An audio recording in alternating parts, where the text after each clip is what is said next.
Join us as we talk with Noelle Bovon, author of the book The Art of Transformation. The key word, which I've used with a number of friends and neighbors when we're chatting, is purpose, and is having that sense of purpose. Because when we wake up, we have purpose, we have function, we have something to do. It keeps us, keeps the positive energy flowing through us.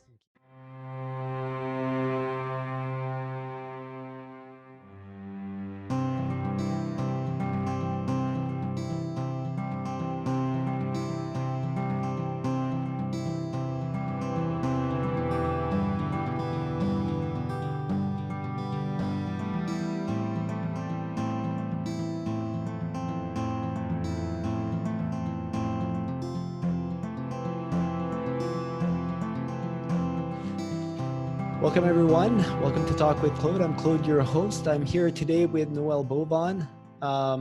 And Noelle's going to tell us a little bit about herself. I was intrigued about some of the posts I saw from Noelle on social media. I felt that it offered some experience and some knowledge that could be useful for the audience. And I'm just here to open up the discussion and share that with you today. And hopefully we take it to directions that you'd like to explore.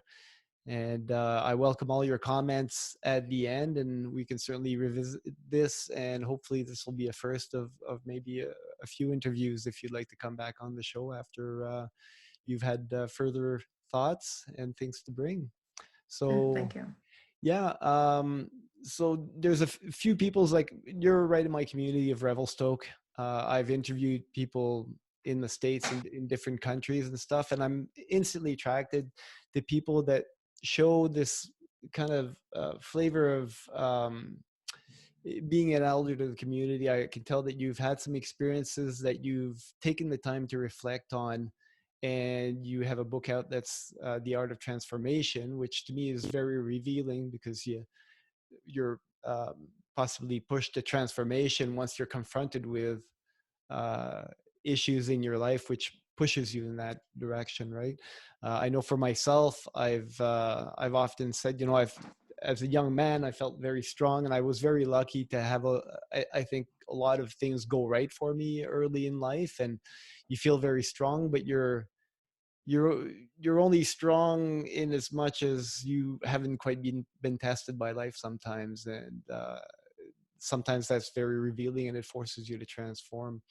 So maybe you can tell me a little bit about yourself, and go as far back for the audience to know you. I think we exist in time, so if you want to take us back to even just growing up and what your um, life set off for you as what you would imagine life would be like in the future when you were a child, and how that's worked out, and the things that may be representative of that, and things that may not have quite worked out the way you had imagined when you were a little girl. So you can you can take it from there. Oh, I'm not sure. That's a good question. I'm not sure I had a vision, like a really clear vision when I was a little girl. I don't remember thinking much about what it would look like as an adult. I think a lot of my childhood was more about um, survival, to be honest. And I mean, I grew up in initially in Montreal. Uh, I have one of three girls, the oldest, and initially we had a pretty standard life. My father had a good job, uh, and at that time made really good money, for the time, and we had a couple of nice houses. But when I was 6, my parents divorced, and so I was the oldest. So that changed a lot of things for us, and the trajectory to, especially at that time of life as well, the trajectory to where our life would lead. Because back then, I mean, women were not seen as whole beings. So my mom, was a single mom, 3 kids.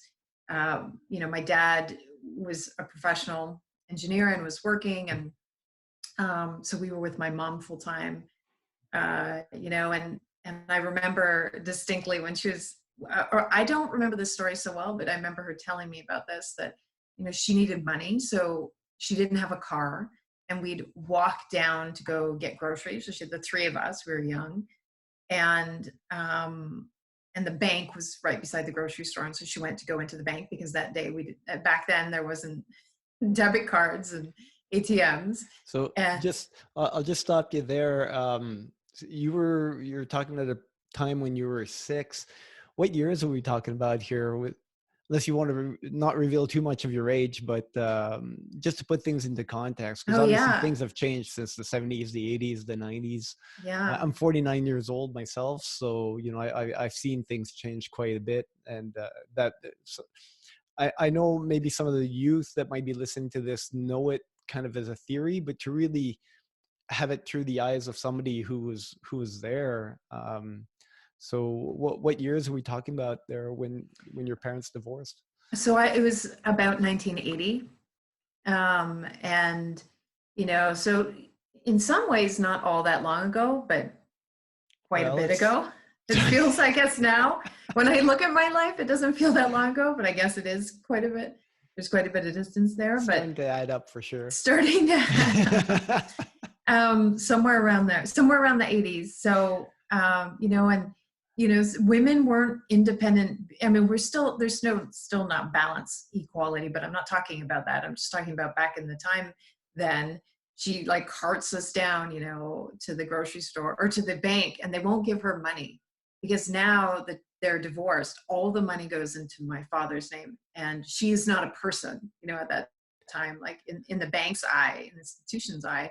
So she stays there in the bank with the three of us, for I don't know how long, but a long time, until they released money to her so she could go grocery shopping. Yeah, So it was, am I to conclude that they had a joint account probably?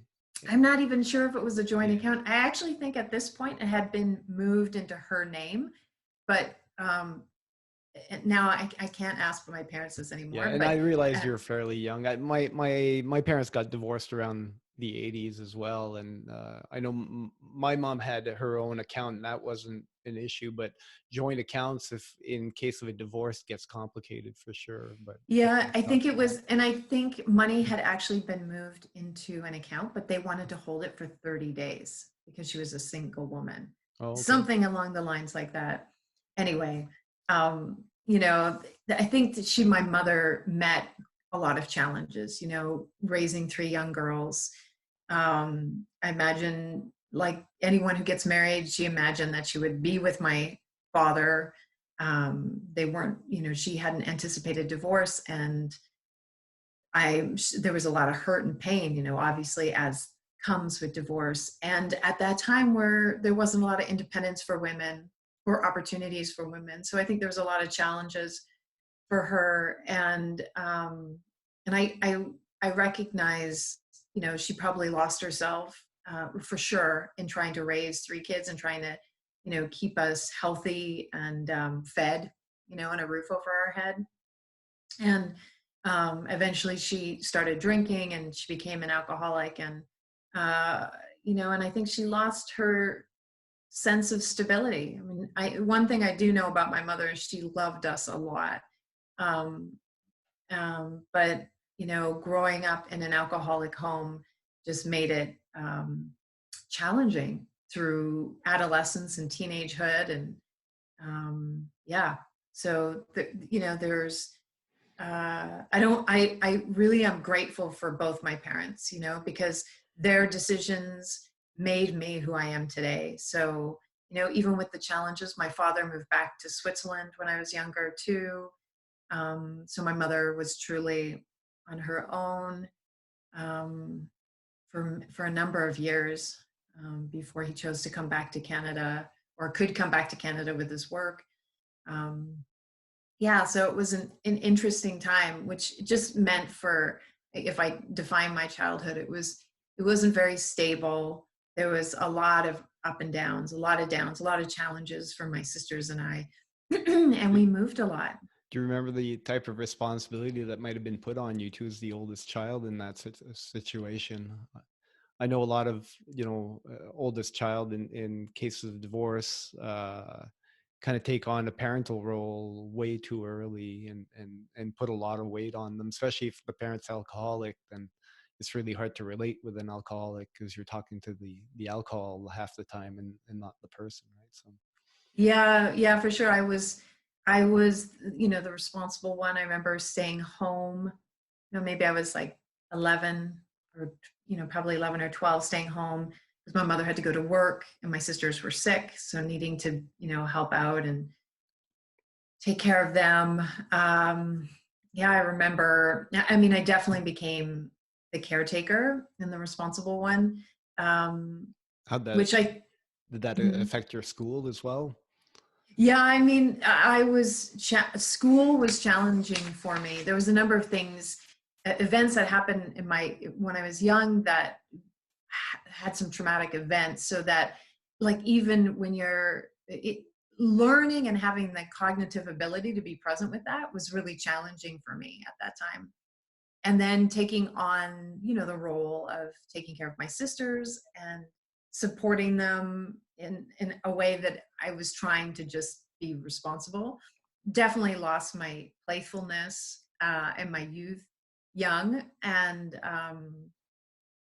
so that influenced, my personality. I became more serious and had to take on bigger roles than I was ready for, at the time. But I mean, this is what life is. I mean, I look back now at those challenges, and I mean, I feel now grateful for the strength that they built within me.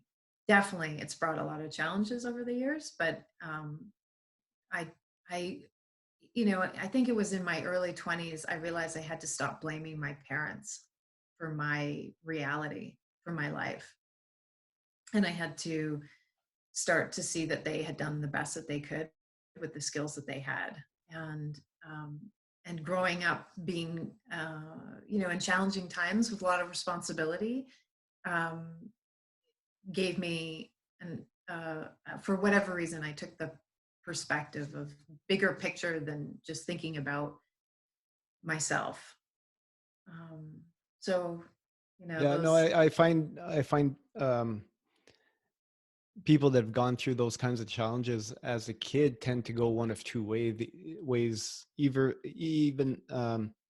Either the challenges becomes too great for them and they just want to blow it away and kind of follow in the line of becoming an alcoholic themselves, or um, becoming irresponsible because it's just too much. Or you learn from the example and the counter examples that you've had, and take on the responsibility and the challenges. I've known both types of ways to deal with that. Either way, I think you hit on a point. As an adult, you have to stop blaming others and take the responsibility. But I add a caveat to that, in that also you have to, I think it's important to realize that what happened when you were a child isn't your responsibility as a child too, right? And to Mhm. distinguish that is really hard, because you have to let go of a lot of things, and you have to accept that whatever you didn't get as a child, you're not going to get now. It's that time has passed. So you have to stop looking for it in every relationship that you build as well. I don't know if that resonates with you, but that's certainly been my experience. Well, yeah, I think that this is where the work comes in, is because, even though I can look back and know that my parents did the best they could with the skills that they had, um, I came into adulthood with uh, a lot of struggles, and a lot of pain and a lot of hurt. So, in order for me not to continuously replicate that pain and take out that hurt on the people around me, I had to, choose to start doing my work, my inner work. And I think, just like you were saying, even if I just keep it um, to the fact of anyone growing up with challenges in childhood, which so many people do, is this is why we have counselors and psychotherapists and even, some of the work I do with my clients coaching, we always go back to adolescence, just to establish some of those stories that continually play out in our adult lives. So it's, those are such influential years in our development. I mean, they form who we are and how we respond to the world. For sure. And I think the 70s and 80s too was, the start of the no-fault divorce. So there's a whole lot of families that got divorced. I remember it's like, it was kind of the turning point of the years where it almost became the standard rather than the exception. And I think in a way people were kind of experimenting with this new freedom of, well, if things aren't going right, you don't have to fix it. You can just break it up and start over. And I think after, 40, 50 years of that, we're starting to see the result of a lot of injured human beings running around and, creating the society that we have for the good and the bad. But it certainly changed the outlook of society. And I think in a lot of ways, it's led to a lot of difficulties for many, having to overcome those childhood traumas. It makes it hard to build a life until you can address the wounds that you've had. And it's hard to build healthy relationships when you have so many wounded people running around. Well, and the dialogue is like the family of origin trauma. I mean, really what happens is we take our trauma from childhood and we transpose it onto our kids and our family, our partners as we grow up. Now, this is like generationally. So we have this generational trauma that continues to build through this generations, over our history, as human beings, our lineages, that all of those things that came forward from however many hundreds of years ago, and we're still dealing with them. And the conscious work is that place where we decide, okay, it has to stop with me. I have to choose to do my work if I'm going to heal myself and not be the carrier of this pain for future generations. Absolutely. Yeah. I mean, that's the way I experienced it. And it's a huge responsibility, because you're not only taking on your responsibility to heal, but you're almost healing all previous generations and whatever situation that led to all this trauma. I think, when you look at previous generations, 2 world wars, economic depression and all that. And, as a side note, that's one of the things that has me very worried about this COVID-19 shutdown, is that I think we were getting at a point where people are realizing the effects of their childhood trauma and starting to address it. And here we are plunging people in, destroying their small business, lack of work, uncertainty, basically not being allowed to socialize in any really close personal way. And, that's the kind of thing that if it goes on too long can, put those scars right back in there. And with liquor stores being open 7 to 11 now and people with nothing to do, I mean, that's a real recipe for disaster if people don't self-discipline. And it's going to be pretty hard on a lot of folks, I think. Well, I think the cracks in our foundation right now, because we all have them. None of us are perfect.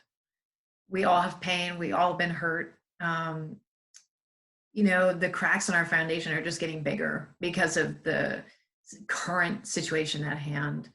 And, I've been saying for a number of years that we're, in the midst of, spiritual revolution, basically like a conscious revolution where people are, whether it's environmentally, but, globally, politically, there's like a lot of changing dialogue, even to 20, 30 years ago, to what what we talked about, what we focused on, the dialogue that we shared within our communities has changed so much. But now those cracks in our foundation are designed to show us where we need to do our work, and it's really challenging, especially if you haven't been pushed into a situation yet where you've had to face yourself, which happens to us all. We all get to the place where we have this reckoning, where we're seeing this part of ourselves that we're not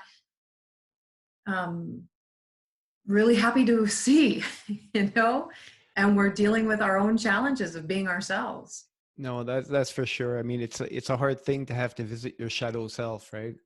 But if you're not willing to look at that dark side that you have, that potential for evil, that potential for destruction, then you're not looking at yourself, because you're only looking at part of the human that's there. So and that's challenging, and I think that's one of the things that makes people really want to fly off into drugs and alcohol and video games or porn or whatever it is, to kind of escape that, because that's not a fun thing to look at.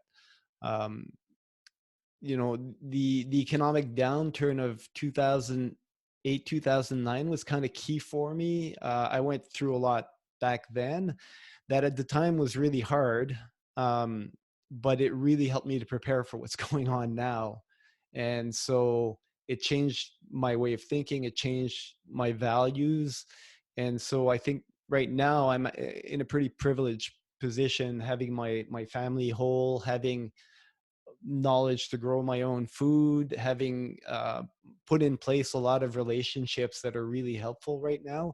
But if I hadn't gone through those harder times, um, yeah, I would have been probably pretty clueless when all this came down. And then, you wake up to this new world basically that looks nothing like what you had anticipated and what you prepared for. And I really feel for people that were caught in that had, 1 week they're thinking of the next powder line they're going to ski, and looking forward to whatever this summer, and then all of a sudden it's like, oh, wait a minute, what happened? And now they might be by themselves, they might not have a job anymore. I really feel for small business owners that, their business model doesn't work with this new reality right now. I'm thinking of your yoga studio. uh, I really miss actually going to the yoga. I mean, I can do yoga at home, but it's not the same, right? I really enjoyed, having that reason to get out of the house and get together with people I don't necessarily meet right around my place. And there's a whole aspect of life that's still missing, despite the fact that for me, I mean, the changes were fairly minimal. We already homeschooled our kids. We already, my wife already works with Zoom and online for the most part. I'm actually adapting I had started my business with health coaching, which works perfectly in this model. But I mean, there's some things that you need to be up close and personal. And yeah, I'm really missing that warmth that we used to have in this community. And I can't imagine what it might be like for somebody who's now, their 3 or 4 different roommates have left back to Australia, or wherever it is they came from. Now they're in Oh an yeah. empty house with a huge rent to pay and no job, right?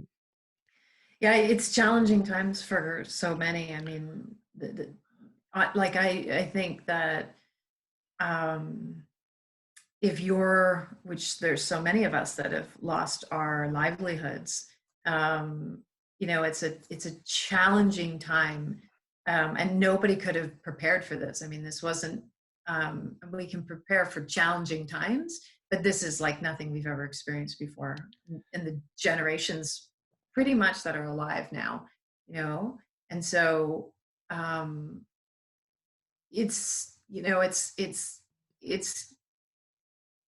there's from my perspective and just where I sit, I can see that a lot of people are suffering right now, and are being challenged and are looking for ways to disassociate, through any, drugs or TV or alcohol or whatever it is that we use to disassociate, which is, I mean, at times it's okay to do that as long as we're aware that we're doing it.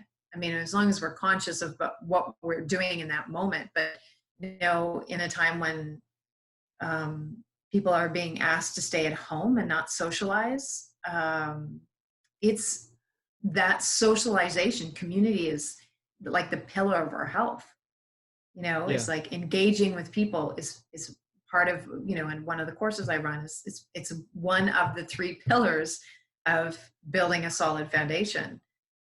So that being taken away, and that connection, even as you say, like people's way of connecting at yoga studios or gyms or at work or around town or at the grocery store, it's awkward and it's uncomfortable now, and people are at a distance, and everything, the way we knew how to connect, and that actually filled us up and kept us healthy, including our immune systems, has been, eradicated at this point.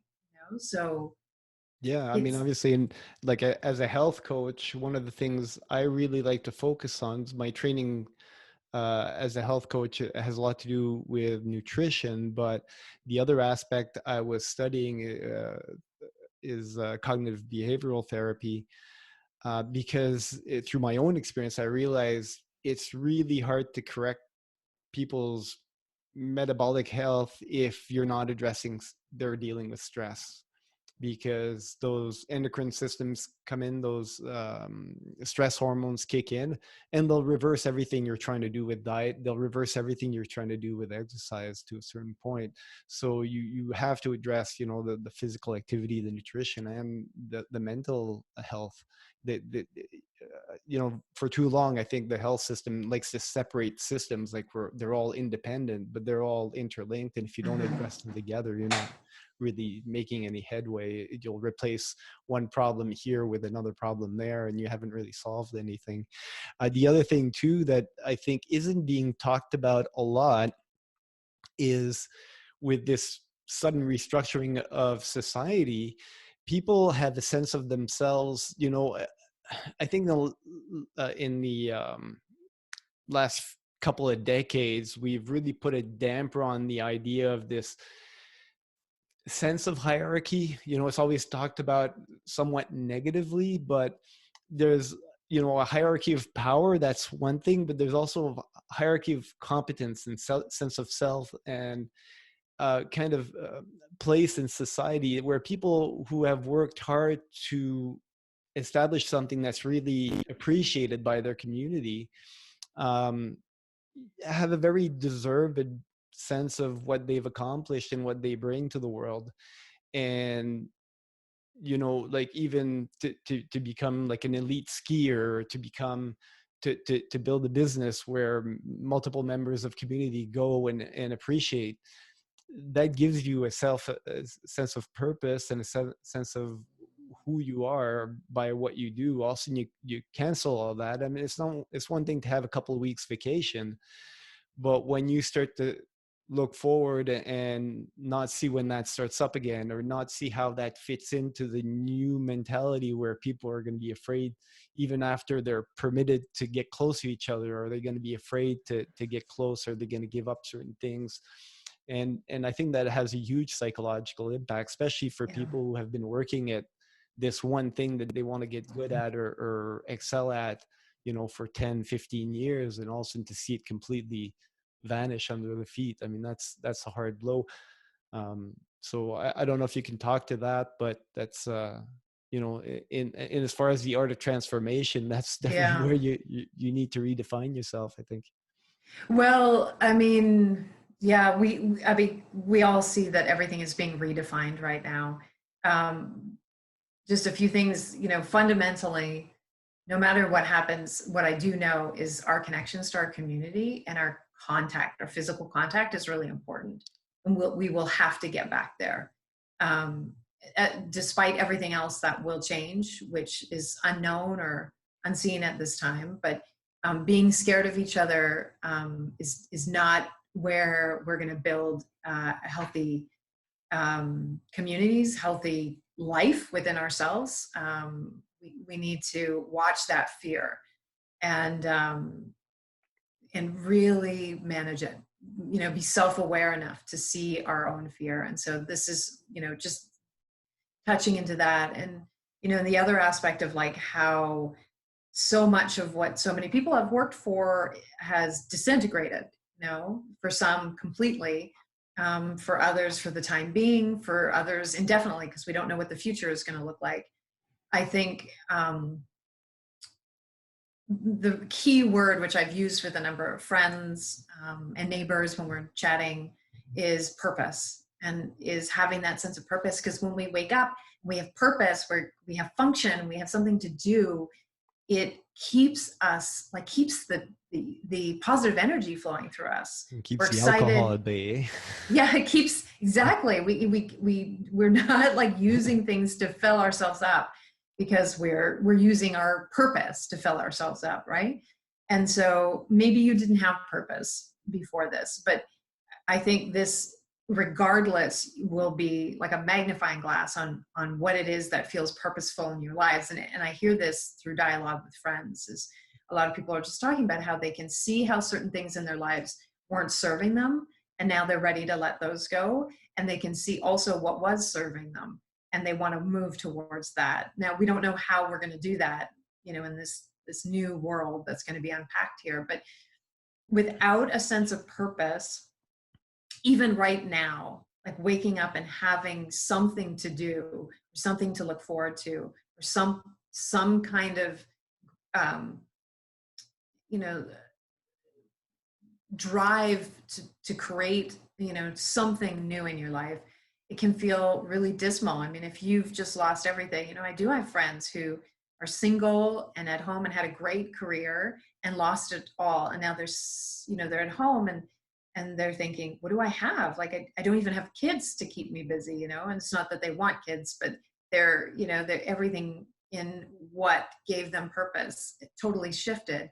And even if you do have kids and you're homeschooling, which is my case, and I don't want to be a homeschooling parent. Homeschooling wasn't something I was looking for in my life. I love my daughter, and so those of us who are at home, like facing this new reality of like, well, how does this look, and trying to figure out a schedule and routine and purpose, through the day with, it can look different in each household. I think the most important thing is to unpack what it is that you realize that is no longer serving you in your life. And this is the key, is what is no longer serving you. You're looking at your life from a new vantage point now, and you get to have some space. Maybe if you're not one of the people that are in working in hospitals or working in service, to society right now, to keep it going in any context that it needs to be running right now. If you're busy doing that, you might not have the time to think about what it is you want. You're in this go mode because your job requires you to be of service, but you may also be reevaluating, if you're in that role, of what it is you want in your life. Is this what you want, during a time like this? Maybe it is, and you feel you're being called into action in a way you want to. Perhaps you are finding yourself confused about what you were doing and where you want to go, and it's not unusual in this time. And I really want to say that even though I'm talking about purpose and figuring out what that is, it's okay to wake up and be sad. It's okay to wake up and feel like you don't know where you want to go with your life.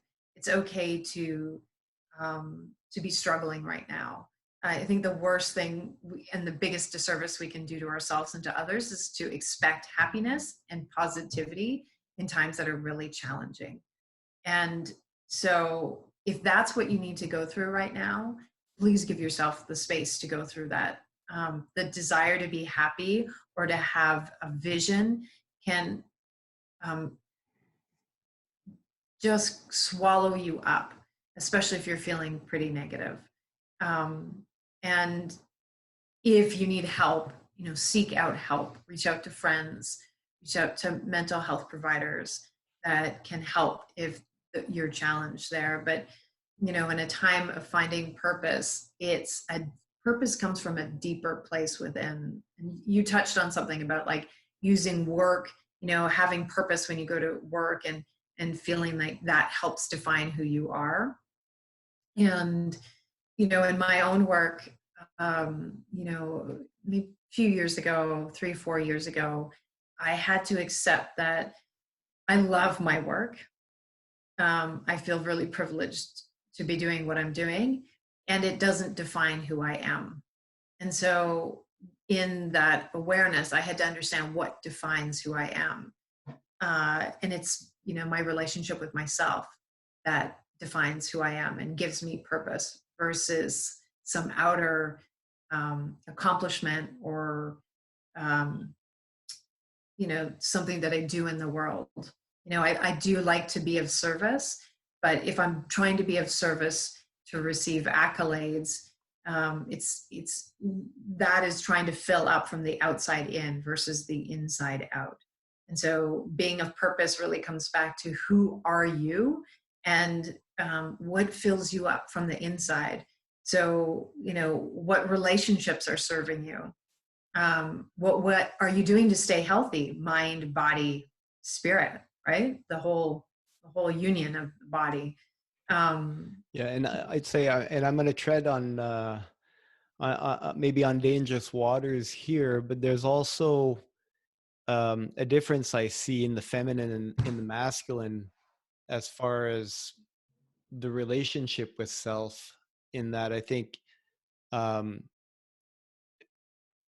feminine, I think for women, there's a sense. I think there's a social sense of inherent value that's much more present.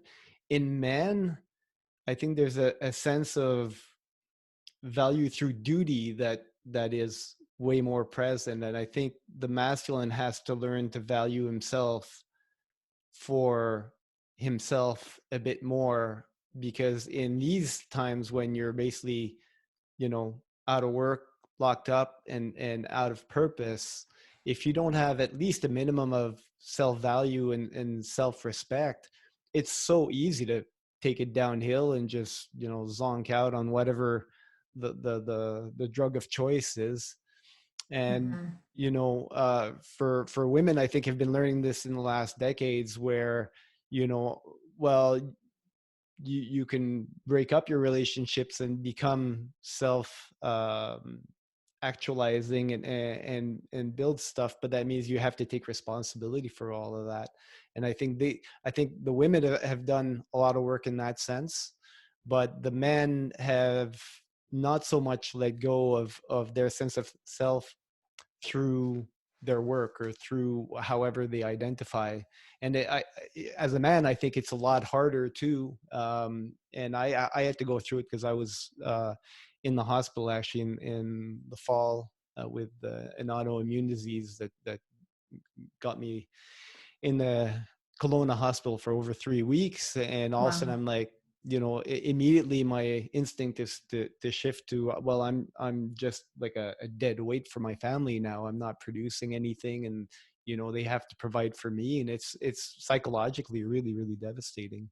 So, and I see a lot of men right now in that situation, and so I think there's a feminine way to look at it, and there's a masculine way, and I think they can really learn from each other.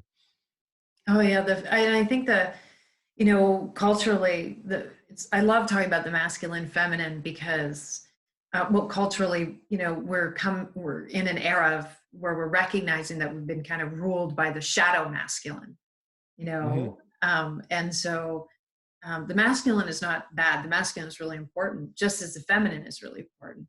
The feminine has been suppressed, that those qualities that the feminine bring: compassion, lightness, playfulness, nurturing. Would it be fair to say, though, that in attempting to how do you say, kind of highlight the feminine, we've also that comes with also maybe the manifestation of also the stronger shadow feminine as well, Oh that we yeah. see rear its head, right?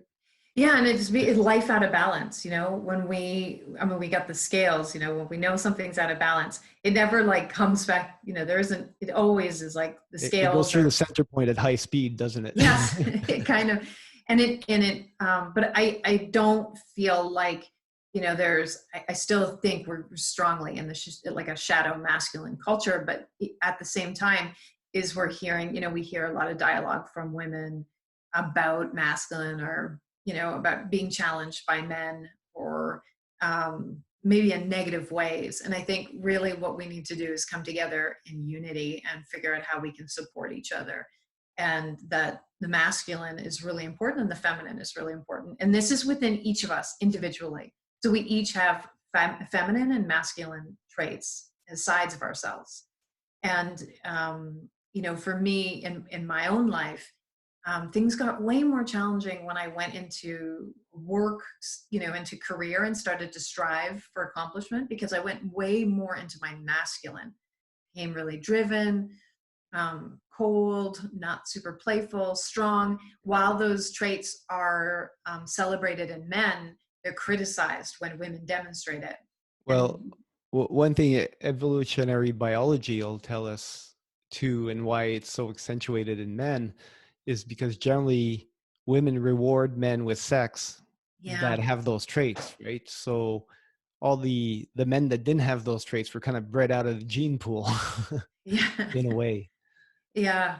I mean, in some ways we still do. In conversations with women, we we value. We want our men to be sensitive and open. Well, we say this, but then when they're sensitive and yeah. open, we're rejecting it. Well, and I believe it's true, and I saw something that was really enlightening in that sense, is that when you ask a woman if they want men to be more open and emotional and just closer and all that, and you're talking about this kind of fictional man, they're imagining their ultimate alpha male. They want him to be more emotional and all that, right? But they're not talking about me or Joe Blow on the corner, right? Those guys, if they start to get all emotional on you, you're like, oh, whatever. And that's generally, I'm generalizing, but that's what we've seen, right? So the average Joe doesn't benefit by being overly emotional. He benefits from being good provider and maybe showing a lot of bad boy characteristics and all that. And the great sales of 50 Shades of Grey is certainly revealing into Yeah. some of the psychology that goes around. So Well, the thing is, though, we can cultivate that. Like just jumping on the 50 Shades of Grey for a second here, is you can cultivate that in your relationship, in the privacy of your home. You can have that dynamic that allows for the strong masculine to exist and the submissive feminine, if that's a way we want to look at it, but a feminine that allows the masculine to be masculine. So in life we also need to remember that when we're in our worlds, in our doing worlds, is that we have to let the masculine be the masculine, have their quiet time, or build projects, or be doers or providers. And also the masculine has to allow for the feminine to exist and to be nurturing, and not to undervalue it, and not to deem that as not as important as their actions. And so we find ways to support each other in the masculine feminine role, and that's where we get more balance, because I'm concerned about no matter your sexual orientation or how you identify. What I'm talking about is, if you're a more feminine trait or a more masculine trait, is whoever you're opposite, whoever you're attracted to, is you have to bring balance. And it's really about balance. And I mean, just to dive in, is we're not, women have to stop looking at men to fill all the boxes as men do to women, Totally. like Yeah. we can't expect one person to fill all our boxes. That's why we need to have community, which is coming back to that pillar of community and relationships and friendships that help give us different, fill different aspects of our own um, self back up, not Yeah. just by one person. Yeah. And I think it'd be fair to say that with so many of us growing up in either dysfunctional families or single parent families, there's definitely one side of that balance missing from childhood, right? So you have to work really hard to regain that in your future relationship if you haven't had it as a child. For Yeah. me, luckily I fell into martial arts, and I had some really really good role model once my father was mostly gone. I mean, we saw him on weekends, but he was a busy man as it was even before the divorce, right? So uh, Um, I think that to Claude, have that role model. I'm about to get interrupted here Sure. by some kids. Just, Let him in. just give me a second. For That sure. are. Hold on a second.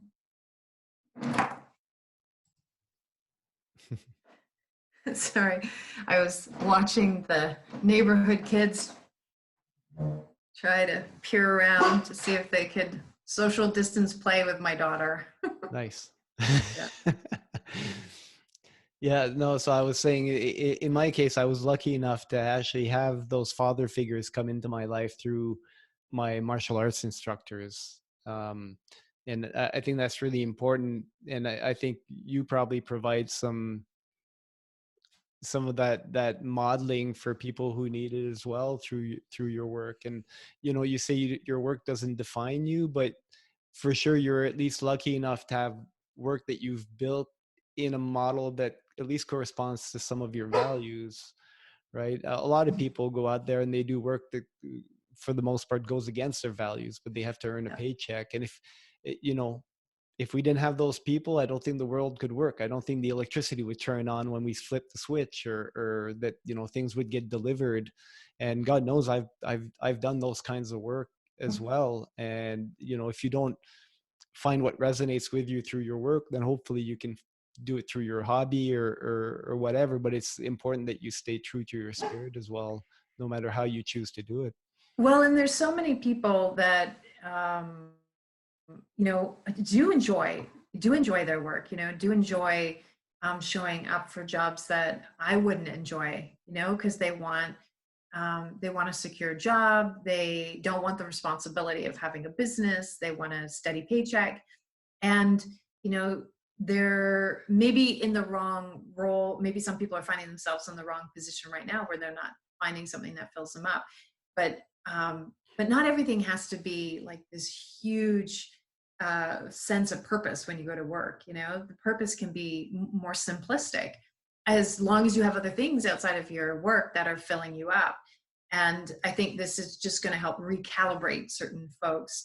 And I am lucky to be doing what I love, and that I get to show up and be around people that I'm excited to be around every day. And it's something that I built.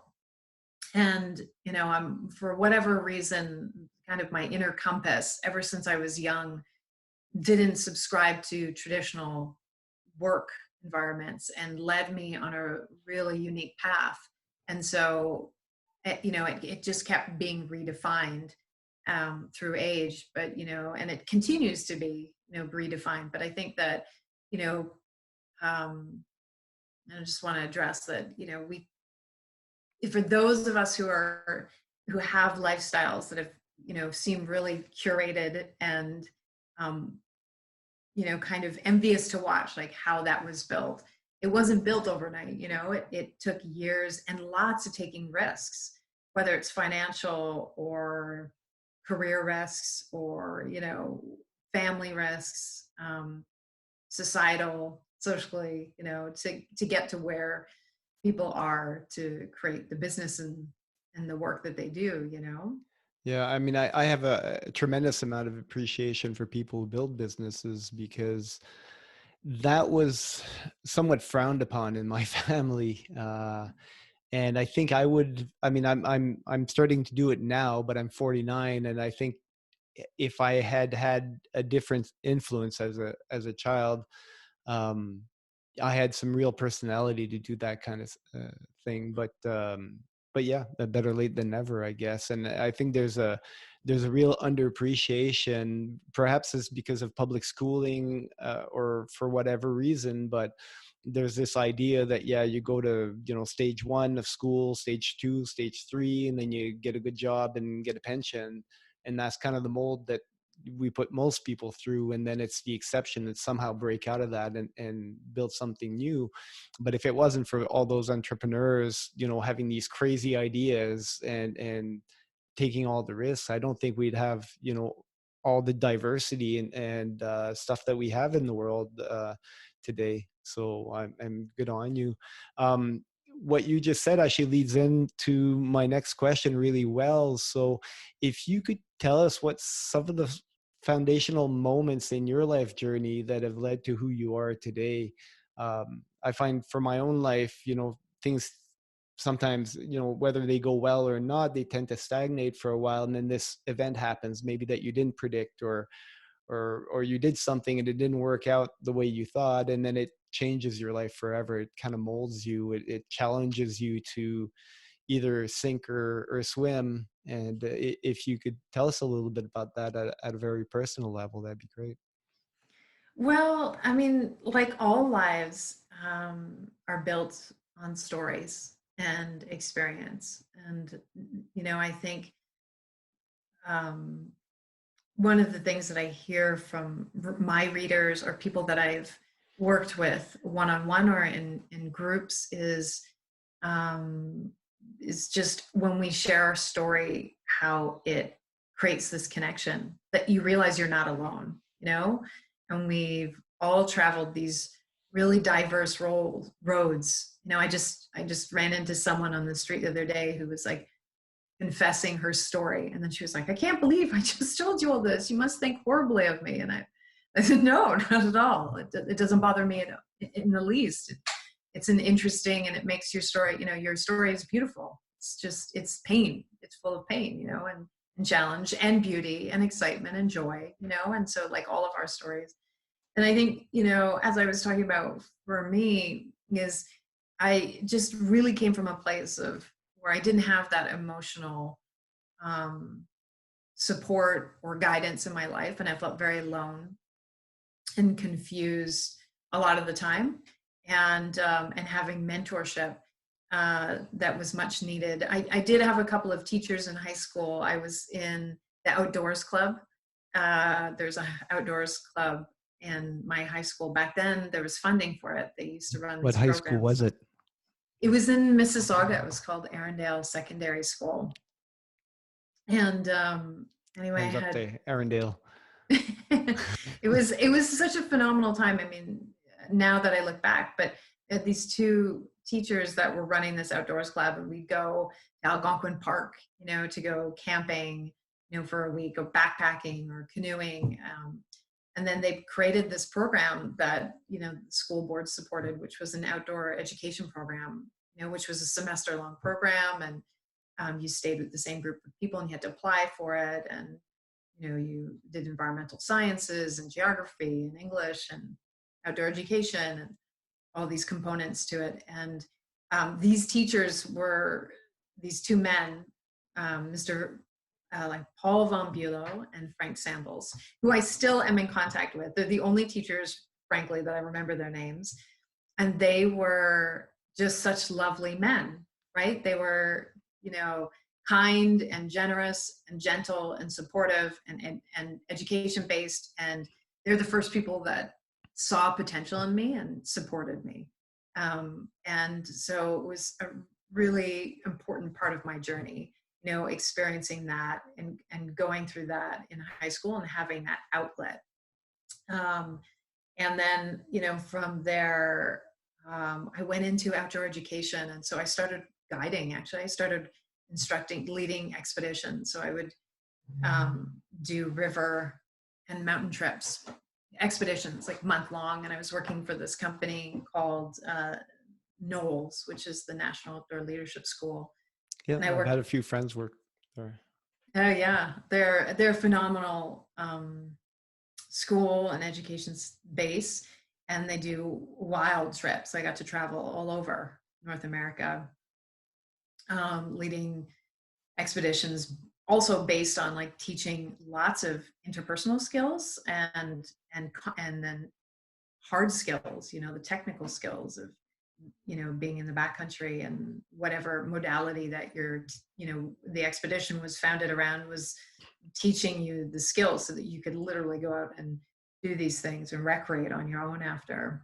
Yeah, and I have to say that's one of the things that I've seen really change in the world of outdoor education, or the outdoor scene, is that there's really been a shift from learning real life skills in this outdoor environment that takes away a lot of the social constructs that we live with in the city, in the front country, Yeah. and they plunge you in the back country with a group with whom you don't interact through monetary transaction, but there's this kind of natural social credit that goes around the group, and a natural hierarchy that forms, and people learn to know each other for our weaknesses and for our strengths, and work around that because that's the group you're with, right?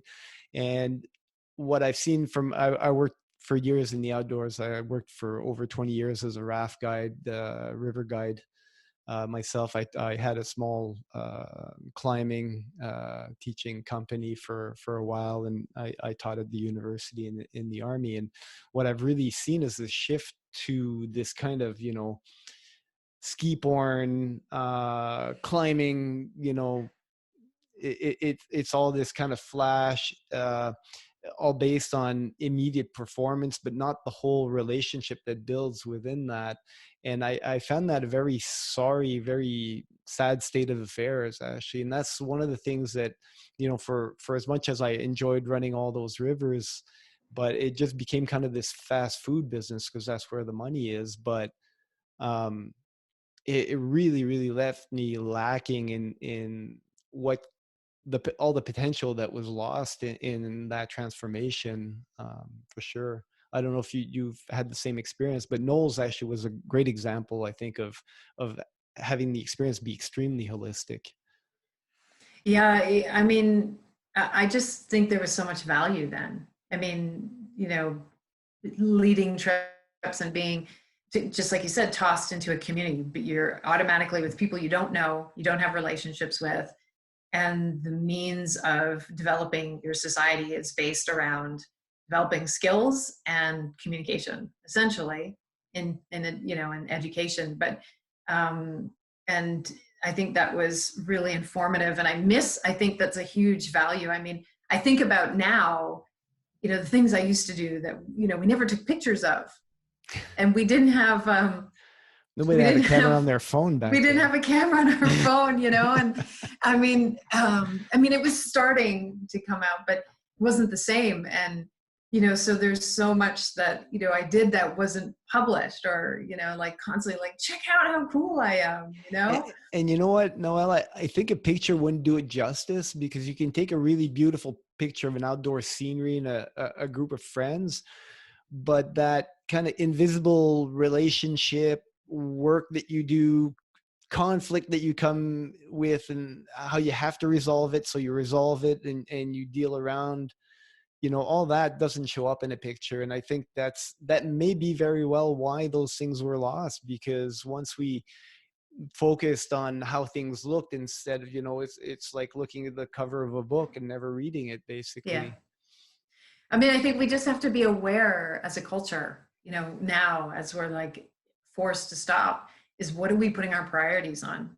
Are we putting our priorities on how we look from the outside, or what we're building from the inside? Are And we those, ever, eh? yeah, yeah. Yeah. And this is the transformation, right? This is what we're being asked to do. We're being asked to go deeper. That's it. We're being asked to go deeper. And, I've been doing this for a long time. So, I mean, I feel like I've been preparing for this my whole life, to go deeper and to to dive into the still the stuff within myself that needs healing, and to awareness just needs a light shined on it. And so when we value something because of some sort of popularity, how many likes or how many views or how cool it looks, we completely disconnect from the interpersonal relationship first we have with ourselves, and that we have the capacity to build with others that isn't based on outer accomplishments. Yeah, and I think too, as an individual, as you grow up, something that happens in the natural world is, you go, you expose yourself to a few obstacles and you deal with them, and so you kind of grow in sense of self within a small group, and you kind of position yourself. And something that's natural is, once you've positioned yourself at a certain stage in the ranks, if you want, you can now explore into a bigger group, right? But with social media, what I find happens is that you're thrown right into the entire world, right? And then you people feel the need to rank themselves compare themselves to the top of 7 billion or 8 billion people right off the bat. And that's a steep curve. That's a huge step.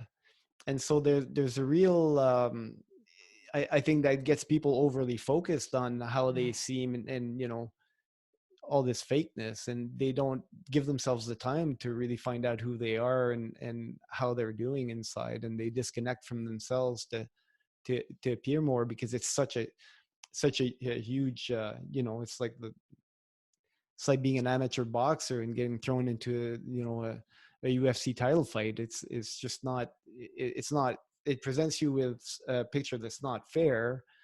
And then the way you overreact to that is, I guess, what we see on how people deal with social media.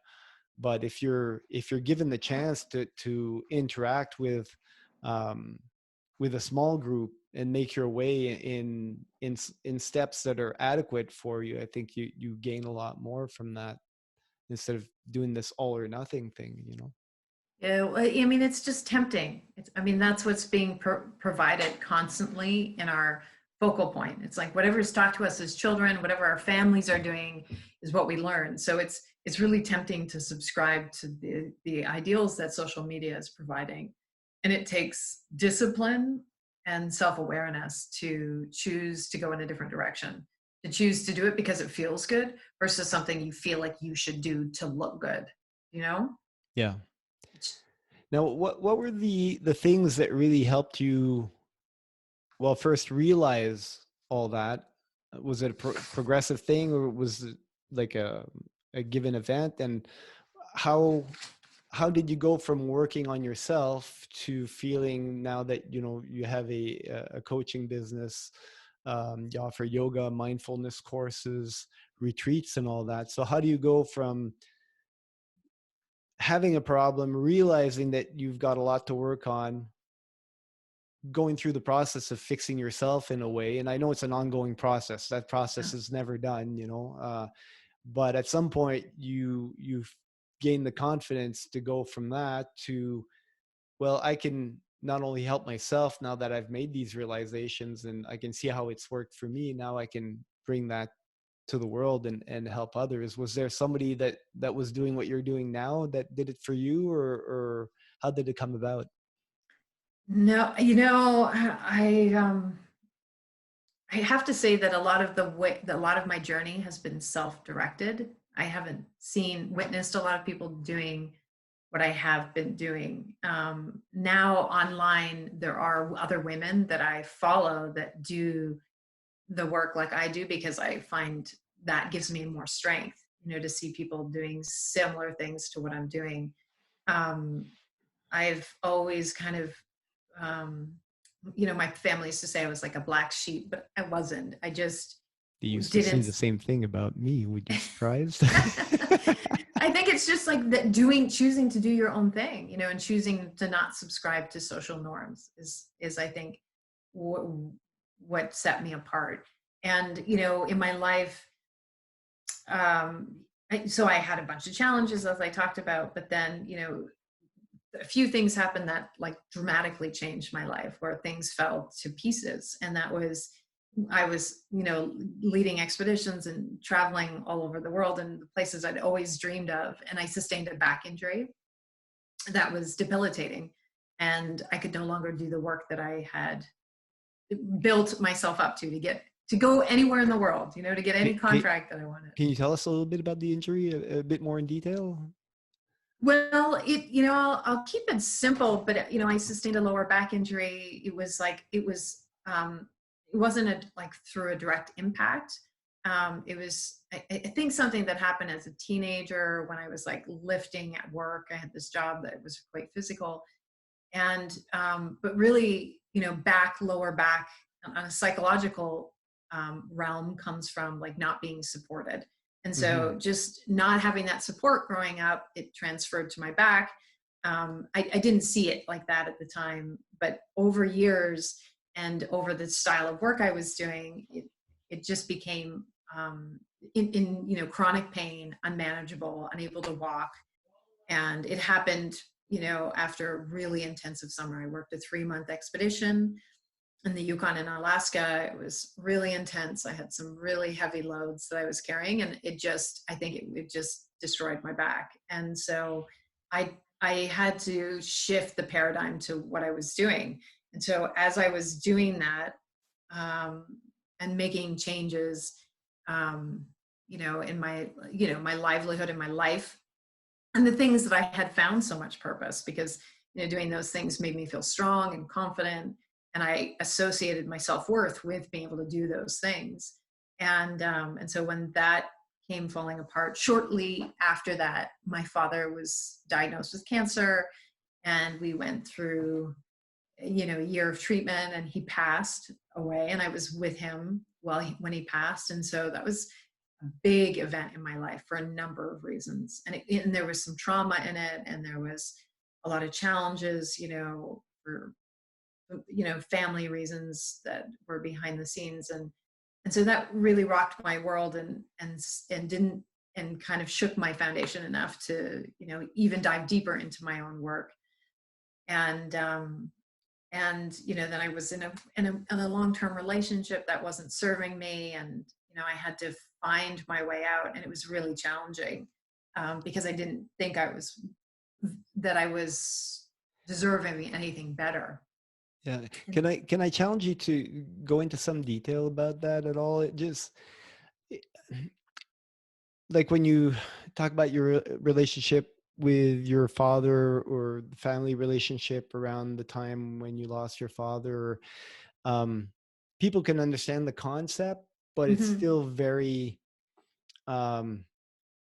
superficial, or it's very conceptual, but it's not very personal, where people can really relate. Or even, if you talk about you're in a long-term relationship that didn't serve you, that can mean a whole bunch of things to a whole lot of people. Would it be too much to ask you to maybe give us a little bit about that, to put that into context? And because obviously the details is what forms where you're going with that. My father was, him and I were really close. We weren't when I was younger, but as an adult, we'd become really close. And I did a lot of things with my dad. He was active, and we spent time in the mountains. We'd go hiking, we'd ski. He taught me how to ski when I was, 3 years old. And he's Swiss, so skiing. How old were you when you reconnected with him? Well, we had always been connected. We just built up our relationship in my adulthood,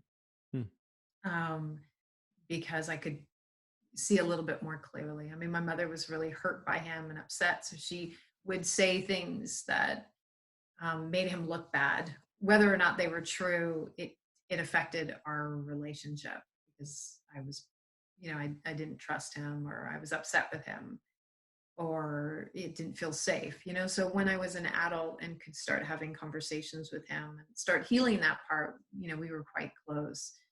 And as a child, I remember that being a very difficult aspect of dealing with two parents that, well, eventually divorced, but also even when they were together, they'd be in such conflict. And as a child, you're trying to survive within that conflict. And so you're trying to please the parents, but Mhm. it forces you to hold two opposing ideas at once in your head. And I think I think parents don't always realize the damage that that can do, because from the child's point of view, it's survival. It's your life depends on you pleasing your mom and your dad, and they don't agree. And so it forces you to either be a liar, or, it puts a whole bunch of shame on, no matter, you can't win basically, right? No Yeah. matter what you do. And it puts a lot of shame on the child, I think. We were trying to form allegiance. Well, and you don't have a choice, and like for us, we were mostly with our mom, and yeah, she went on about, how our dad did this and was like that. And I knowing my mom later on in life, realized that she was in her case, she was, just tremendous liar. She even told me to my face that sometimes it's just better not to tell the truth, and to let things float, because that's how she survived her childhood. And I know Mhm. enough about her childhood to know that it must have been quite a, I'm doing pretty good compared to what she was through. Mhm. But it certainly wasn't a lot of healing on her part, which brought this into my generation now, and I had to deal with it, like you Yeah, were saying exactly. earlier. Which is the spiritual revolution that we're in right now, or Yeah. revelation.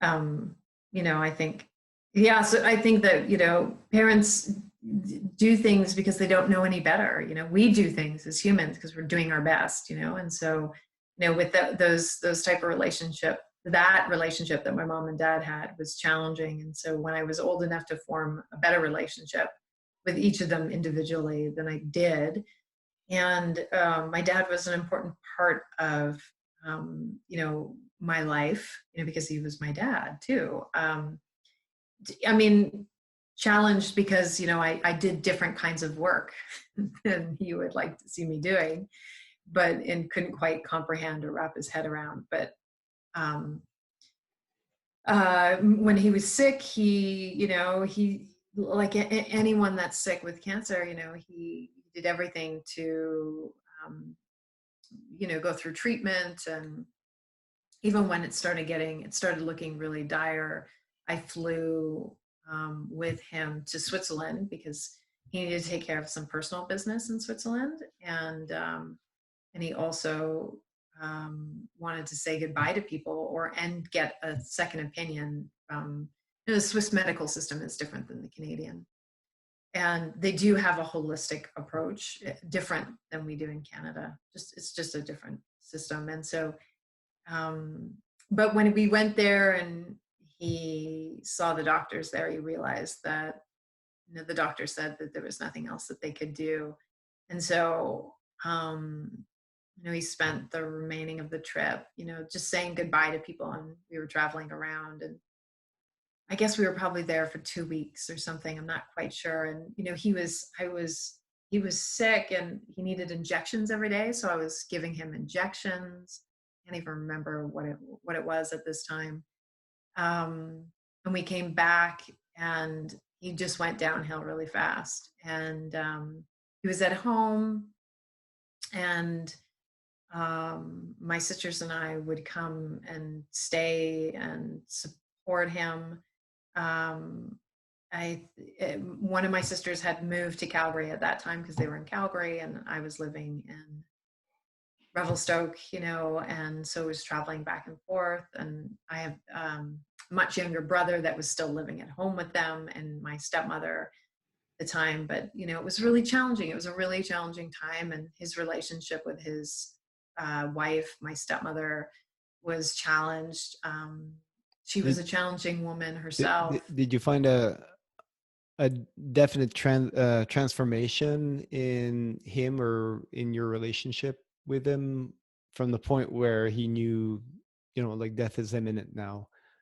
I think I'm thinking to myself, if I was to learn that I got nothing left to lose because I know my hours are counted. Um, I don't know if that would change me a lot, because I tend to live that way regardless. And I think that was part of my own spiritual awakening, if you want. But I think for some people, it could change them quite a bit. Was that change gradual, or? I think for him, I mean, I think this is for me, what I took from it is there was a lot of things that were left unsaid. And it's just part of his culture and his heritage is my upbringing. And if anything, that those things that were left unsaid or, we didn't deal with, um, even talking about how much we loved each other or our relationship or even talking about the future, those things that were left unsaid is what I took from his passing. Is recognizing that this isn't the way that I want to live my life. I don't want to not say the things that are important to me, and I don't want to hide behind a veil of like somebody else's expectation of me or who I think I need to be for somebody else. It's not that there's anything direct within our relationship that that was more concrete that I could say, well, he wouldn't let me be me. But I think when he passed, I just realized how fragile life was. I mean, this happens with death, and how that I wanted to create um, different. I just wanted to create my life instead of be a victim to my life, which is, in a lot of ways, the ways I was living. And, we dive into the relationship. I'd already been in my relationship with my ex by this point for a little while. I can't remember how many, 2 or 3 years at this point. And, because I had such little self-worth and self-value, I was choosing relationships that were feeding those parts of myself, that weren't feeding the strong, independent side of me. I chose relationships that kept me small.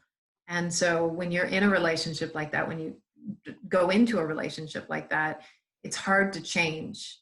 If two people aren't being conscious and want to change in the same ways. And it becomes a really unhealthy environment to live in because I called in this relationship. I was, half of it. So, but as I was changing, I didn't, I was like really unhappy and nothing was working. Therapy wasn't working, and I wasn't courageous enough to walk away because I subscribed to this idea that I would be nothing without this person. And Well, so, I'm going to kind of present the concept to you, and you can let me know if it resonates. So one thing I've learned about relationships, and I'm at a point now where, I've got a couple of teen boys at home, and I'm kind of thinking, well, how do I line them up for success in their relationship? And it's a tough thing because obviously you control half of it. You never control the entire relationship, right? It's a two-way street. At least for most people, it's two-way. It might be more, might be more for other arrangements, but um, basically, one thing I've learned is that if you go into a relationship as, for example, somebody who needs to be rescued, right? Then you can never be rescued, because if that becomes the basis of your relationship and you're rescued, then you just took the foundation out of your relationship. So my advice to them, and I think generally good advice, is you have to learn to be a whole person before you go into a relationship. That way mhm. you're the foundation, and you can adapt, and you can, you know, choose to link up with somebody and travel that journey together. But if you're whole, then you're not threatened by what happens so much. Your foundation's solid, and then you can build a house, kind of idea. So I don't know if that resonates, or that kind of contextualize maybe some of the experiences you've had, and maybe you can enlighten me with a bit more detail as to what wasn't working, or if we can take that and create something that can be a lesson for for people? Yeah, I think it's not a perfect art, and relationships are complex and they're always changing. Um, where I sit now, in my mid 40s, I can say that, it's easier for me now because I'm not looking for anyone to fill any holes. I'm also not looking to have a family. I already have a child. I'm not looking to get married again. So I'm not trying to check any boxes, which takes a lot of the pressure off for me at this point in my life. And I think ultimately the biggest take home message is I'm not looking for anyone to fill me up or to save me or to rescue me or to that I'm not whole on my own. I am whole on my own, and that's taken a long time to get there. I think that sometimes we come to those places while in relationship. If we're able to show up and do the work when things get challenging in our relationships and get therapy and or are able to teach our kids, from young age how to have a voice. What is it? Teach them how to identify what their truth is, and then also teach them how to compromise. Because it can't be about yourself solely in a relationship. There's two people in a relationship and you have to find balance, and balance is a misnomer. I mean, we're never in balance. It's always kind of swaying. That's what's happening with the scales, so it's like one person gets a little bit more for a time being or whatever that looks like, and somebody else, then it switches, the other partner is going through a challenging time and you need to show up for them and be their support. And but it's about the balance is that it's shifts. It's not always leaning to one side. And but I think this is what relationships also teach us is we see the ways that we have these misguided ideas through Disney or whatever other forms of ideals of relationships that were taught to us growing up, of how we think a relationship should look like. And I think if we just look, even as children or as adults, if we just take away an idea of how things should be and be open to doing it in a different way, which is a way that works for you, that is going to be most successful for you and feel like your truth versus like a truth that you feel like you need to live, whether your parents have identified that or society for you, or peer pressure, is identify what's most important. You can have any kind of relationship that you want, as long as you get to choose what that, eventually as we get older, we start to identify this, we start to recognize And we also have to realize that we get to choose within the choices that are available to us, right? Mm-hmm. So, on that, if I look at the power balance between, once again, the feminine and the masculine, I think, in your early 20s, I think that the power is very much in the hands of the feminine, because young girls are very much sought after for obvious reasons. And men will accept, young men will accept just about anything. And uh, at that age group later on, I think the power balance changes somewhat. And I think if a woman is used to just being desired for her just being, then it gets a little tougher later on. And I really see women being valued later on for a lot of wisdom, a lot of experience that they bring to the table, a lot of life, that things that they've sorted out, and they can bring that into the relationship and really make the relationship better. For the man that didn't have necessarily a whole lot to offer as late teens, early 20s, they've also have to grow with that. And maybe the hormones aren't completely raging by the time they're 50, and they can take a more balanced approach, more um, quiet down the vibes, and pick out a partner that they can measure up against their values, instead of just being hormone driven in their choices too. So I think later on in life, it can make for a very different set of choices as far as relationships are concerned. I don't know if that if you can speak to that, or if that makes sense to you, or maybe I don't know how well I'm expressing it, but Well, I think it's a complex. I think it's a complex journey, and I think if we just talk about kids, if we start from kids, if we teach kids how, as women, if we teach women how to have girls how to have a voice, how to say no, how to ask for what they want, how to walk away from what they don't want mhm. or what doesn't serve them, and the same for men is like is to respect each other. Is to Well, one thing I've realized in the media too, having been alive for nearly 50 years now, is that when I was a kid, and you mentioned Disney earlier, and I find that really interesting because I remember shows when I was a kid. You'd have a family show, and often the dad was presented as having the firm wisdom, and the mom was presented as often didn't wasn't given um, as much emphasis and time to speak, and would come in and serve dinner or whatever, traditional thing. And now, speaking of the pendulum that flies through the middle ground, you see the shows today, and most of the shows will present the fathers as bumbling idiots that get lost between their driveway and the next street corner, and the women really taking charge and directing all that, and it's kind of like, the truth is somewhere in between, but I think we've just flown right past it too, and it's not painting a very realistic image for young teens that want to match up and have proper expectations of what a family life, or even a relationship without a family life might be like.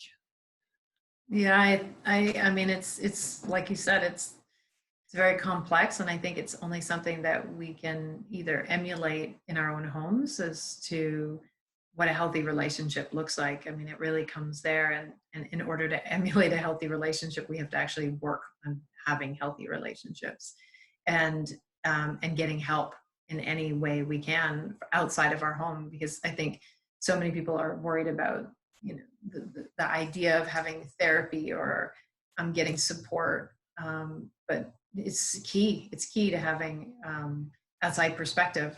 I mean, this is what causes a lot of issues in politics. I mean, we need to have all people sitting at the table to give some perspective, right? And when it's the same Yeah. people having the same conversations, it gets quite complex. And um, Well, by the time you've realized that you need therapy, you probably needed it 20 years ago, right? yeah, So, but even in your relationship, it helps bring awareness and new dialogue and new languaging to how you communicate. And so when we talk about relationships, you know it's so multi-layered, and it depends where you're sitting. Like, are you today, are you a child? Are you learning from your parents? What are you learning?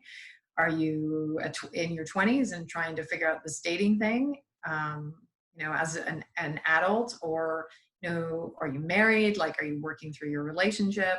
Are you single, get older, trying to figure out the dating thing? No matter where you're coming from, if you're looking for somebody else to fill something up, it's not going to work.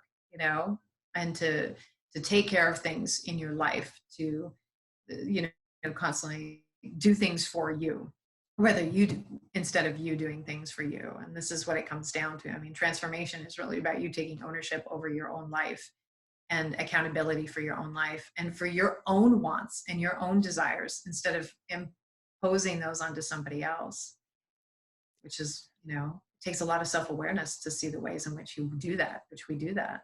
yeah, I mean, it reminds me of, well, I think you'll agree on this based on some of the stuff that I've read from your posts, but I find people who aren't willing to deal with, um, I'd say, changing or transforming themselves or addressing things from within, they'll constantly try to control things outside of them to compensate for that, right? And so if you go into a relationship and not having dealt with your own issues, then you're probably going to be a very controlling partner. You're going to want, you know, uh, it's her fault, you know, and she can't, why can't she get that and all that, and never looking within. So if you start by looking within and fixing that before going into a relationship, ideally, not always possible, and for sure the challenges of being in a relationship will often, you know, force you to make the decision, well, okay, I should look inside here, maybe I have part of the blame. Unfortunately, I think in today's dating scene, from what I get, you know, from the Tinder crowd and all that, it's the technology has made it so much easier to just say, well, you know, I've got, you know, 2,000 other people that I can swipe through. Why should I bother putting all this effort into fixing this relationship? Why not just go on and try somebody else? Well, My it's a answer to that, and I don't know if you agree or not, is that whatever you don't fix within yourself, you're just going to bring into the next relationship, right? Until you fix it. totally, Yeah. totally, and it's complex. I mean, the the dating scene, just talking to online dating, you know, specifically, is, yeah, there's always somebody else. There's always somebody else. It just really depends what you want. If you're always going to want to just be with somebody new and not have any long-standing relationship, then that's available to you. And if you decide that you want to have something more long-standing, you're going to have to put the work in, and you know, and you're going to have to get vulnerable. I mean, this is what dating is. It's and in relationships, our period is getting vulnerable, and even, you know, pursuing and being open about like wanting something more serious than and you're willing to put in the effort, you know, than easily walking away from something because there's a little bit of a challenge. Now there's like two sides of that, because we get challenged, which we will in relationships. Anyone that's been in a long-term relationship will tell you, you know, like you, you know, you're gonna have down years, even through if you've been with someone for decades, you know, anyone who's been in relationships for multiple decades say, you know, you could have years where it's, you know, down, where you had like a downturn in the relationship, but that doesn't mean that the relationship is bad. It just means that you guys are going through some growth. There's maybe young kids in the household, maybe there's other things with work, you know, so it's about that growth. And in the dating scene, you know, you just have to choose what it is you want. I don't know Yeah. if this pandemic is going to influence that, you know, if people Well, are going to thinking realize about that they that, want something more serious. that before the pandemic, I think there was definitely a certain lure to this idea that by not fixing relationship and just going to the next person, you're going to have this never ending honeymoon part of the relationship until you flush it off and go on. I don't know how well that works in the COVID-19 environment.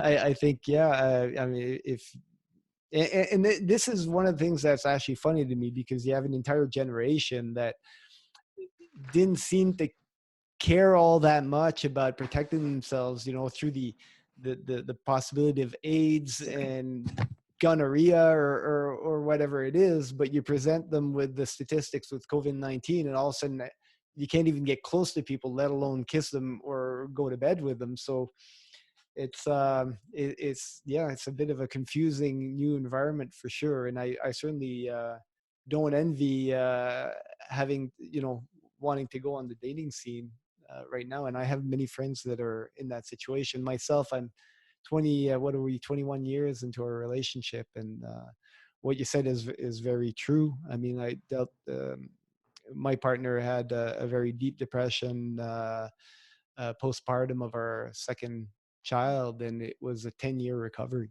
10-year Yeah. on medication, 10-year Um, not fully having the person that I'd fell in love with. um, but we had young children, and for me, that was definitely a large part of what kept us together, and we found a way through, and today she's healthier than ever. She's a better person than, and I'm more in love than the you know, the first days I met her. But God, that took a lot of work. yeah.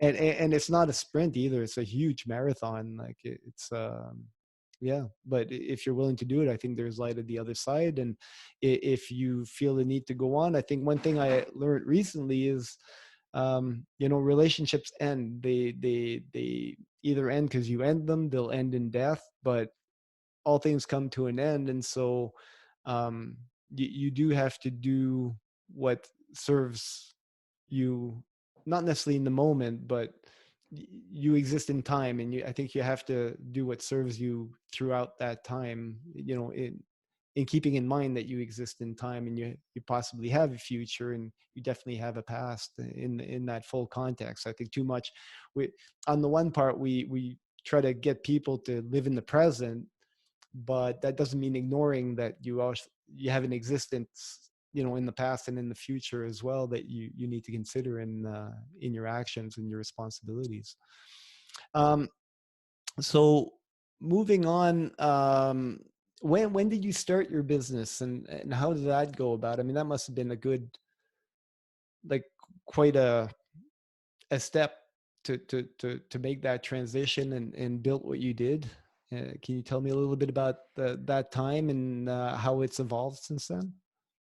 Well, it was, I mean, so the Baloo Yoga as it's known today opened actually 9 years ago this month. But it's been in Revelstoke since 2007. And so it kind of did this evolution where it was started by these two women in town, Sherry and Shendra, as like a co-op. Mm-hmm. um, and really, really basic. Not so much a business model, but just, I mean, business model because they did work out of there and people taught out of there. But it was like, homegrown, like Yeah, really old school Revelstoke. Just sure. making do in a really old building, and Typical then Revelstoke. Like, yeah, La Baguette got typical, like. started by two people making bread in their basement or something like that, Exactly, right? exactly. It's just like super, super simple. This is, how Yeah. we do it. And this is how business happens. So, Well, and then, I think it's the best way for business to happen, is to grow organically. yeah. And so this other woman came in a number of years ago and opened up another studio downtown, which, so she took over and, Sherry and Cheddar had kind of given up their space and this woman had, money and her husband, they built this beautiful studio downtown. It just, we weren't ready for it yet. And the Hmm. cost of doing business is really high, and it's not very lucrative. Yoga studio isn't very lucrative. And so, Oh, and in 2007, the ski hill was there. Prices were going up quite a bit, and then there was mhm. the downturn in the economy. But then it was really hard getting a loan after that, which is why it downturned like that, right? So it's definitely Yeah, been challenging 10 years, I think. yeah, exactly. So there was the downturn, and so then we decided that we would open a new space. This other space was still open, but we still wanted the values of what Baloo was about, which was Yeah. community. And so we created this new space. And the three of us had started it really, again, homegrown, really basic, in the same location it is now. And it manifested that, we didn't stay together as the three of us. Shendra left early on in the business, and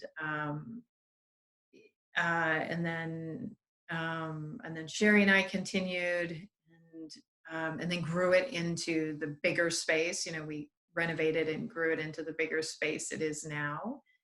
I guess that would be almost 5 years ago, growing it into the bigger space and doing those renos. And Sherry left the business 4 years ago or something like that. Just they were really the other two were working in the background, and I was doing all the developing of the business and the building of the business and the front ground. Like, so was there year round, was building it, and so it just made sense as it kept growing. Because it was, in part, a lot of my efforts that were doing that. So then it grew into what it is today, but it was, that was the foundation. That's where it grew from. And then I just kept, wanting to provide, which was always our vision, was to provide a safe space for people to come do deep work, and to have community-based place for people to collect and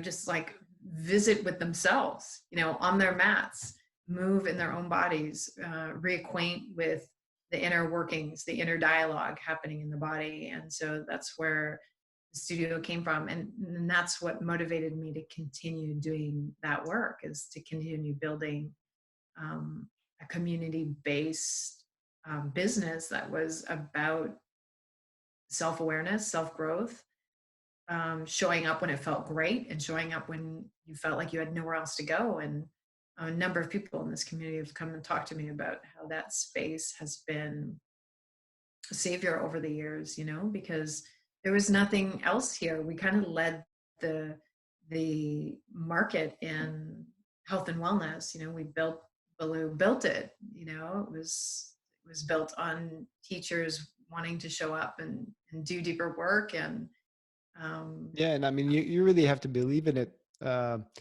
because I mean, the overhead is pretty steep, and you're for a lot of classes you're charging what, $10-15 a session, and you have to really trust that people are going to come, and it's going to be a viable business when you take that kind of a risk and that kind of engagement. And for a lot of people that don't have businesses, I mean, you could probably give an idea how many hours of work that you might do in a week, but it never stops. It's not, people think it's just the time on the mat and then you're done, but it's nothing like that, right? No. And it was, it was hard. We opened the doors and I was like, I don't know if we're ever going to be able to pay for this.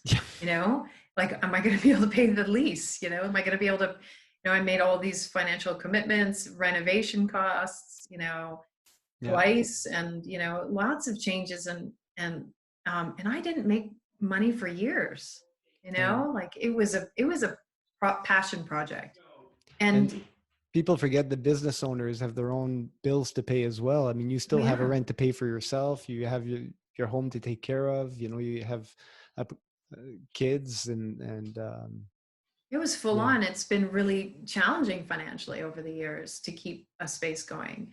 And finally, have built it up so that there's a big community in town, to support it. But there's, it's still challenging for me financially. And now we're in a, who knows period. Who knows where we're at? Like, I mean, I can't even address that right now, but, up until that, I mean, choosing to have a physical business, brick and mortar is what you call physical business, choosing to have a physical business is a huge risk.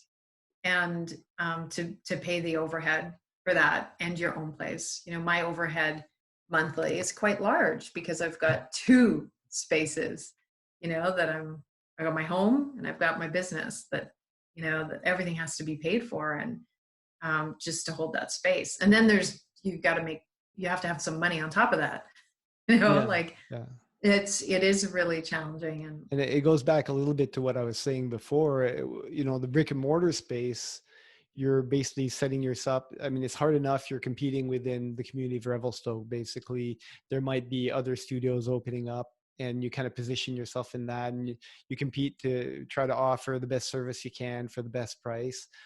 Once that's taken away from you, well, you can give yoga lessons online or something like that, but now you're competing with the entire planet, trying to do the same thing all at once as well.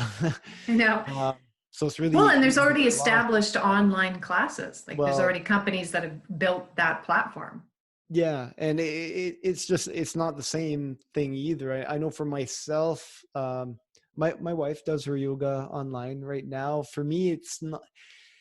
I can stretch, but it's not what that was about for me. And so I really miss the physical space for sure. Yeah. I mean, physical space is really important. And the community that, was built at the studio has been huge. I mean, that's where the community came to collect for many years. There was nothing else. And when you see the same faces coming back over and over again, and then one day somebody's missing, it really shows. I mean, the energy is not there, right? So you notice when people haven't been in a while, and you notice when something's going on with someone, or they're going through something, and it's a place to collect, where we build friendships and get to know new people, that we didn't even know before in the community, and get to meet different people in a really open environment. It's not like going to a bar, where you're not there to do your inner work. No. People are there because they're working through their things, and so it's a very vulnerable place, but it also allows people to connect on deeper levels. So I really value that. And to be truthful, I mean, you can show up to a yoga class and keep your persona and keep your mask on, but at least you're invited to take it off. You're invited Mhm. to be yourself. In a bar, I think you're not necessarily invited to show yourself for who you are. And you cover all that stuff in booze. Who knows what comes out? um, so I'd like to move on to your book as well. When did you write the book? And I'm looking the title, The Art of Transformation. Was that the idea from the beginning? Like, did you kind of have a good idea of the title beforehand, or did you start writing and that came about afterwards? How'd that It, come it about? was it was I didn't even know that I was going to publish a book. I never actually thought that I'd write. It came organically. It comes like a lot of things do for me, where it just, the idea kind of downloads into my head, and then I start working with it.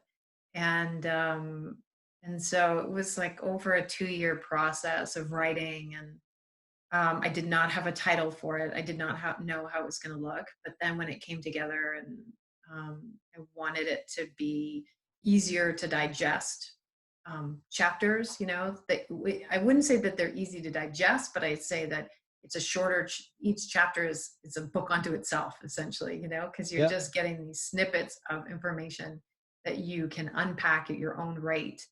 And when you're ready to read another chapter, then you can jump into another chapter, whether it's in sequence or it's random, So in the each book. chapter is one drive of inspiration where you're exploring something. Mhm. And I've read some of your writing online as well, and I quite enjoy your writing. I think the ideas are well presented, and I think that's a really good exercise to get your ideas straight in your head, even for yourself, right? To Yeah. write them down. You can't let yourself, when you're talking, sometimes you can let yourself get away with saying just about anything, but when you actually writing things down, it requires that much more mindfulness. um, So, in writing your book, what are the important lessons that you try to convey through your book? I mean, not necessarily going chapter to chapter, but um, what was your drive there, or what you're hoping your readers kind of have a takeaway of after going through your book? I just want them to be curious about themselves, and to be curious about how they respond in the world.